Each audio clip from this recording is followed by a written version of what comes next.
আর doctor Yunus এখানে পরামর্শ ভিত্তিক, তার নাম যারা ছাত্র এই আন্দোলনে ছিল এবং এখন বর্তমানে যারা দায়িত্ব রয়েছে, পরামর্শ ভিত্তিক তারা ডাক্তার ইউনূস সাহেবকে যদি প্রধান অন্তর্বর্তীকালীন সরকারের প্রধান হিসাবে তারা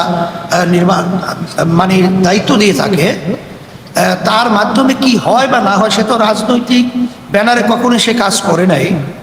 যেহেতু সে কাজ করে নাই বিধায় আসলে আমরা এখনই তার ব্যাপারে কোনো মন্তব্য পরিষ্কার করার মতো এখন পর্যন্ত আমরা পারছি না। এটা আমরা দেখব যে আসলে আমরা যে সরকার আসবে, এখন তো আমরা তাদের ব্যাপারে জানি না বিধায় এখন তো অসমর্থনের কথা এখানে আসার সুযোগ নেই। আমরা নির্বাচন কমিশন সহ যে কথাগুলো এখানে বলছি, 6 মাসের ভিতরে এগুলো সব সম্ভব বিধায় আমরা এই কথাটাই বলছি। এটা 6 মাসের ভিতরে পারবে না এরকম কোনো যৌক্তিক আপনাদের কাছে যদি কোনো কথা থাকে সেটা আমাদের কাছে বলতে পারে। আমরা পারবো বলবো বিধায় দেব এবং পারা সম্ভব বিধায়, এর জন্যই আমরা 6 মাসের কথা বলেছি।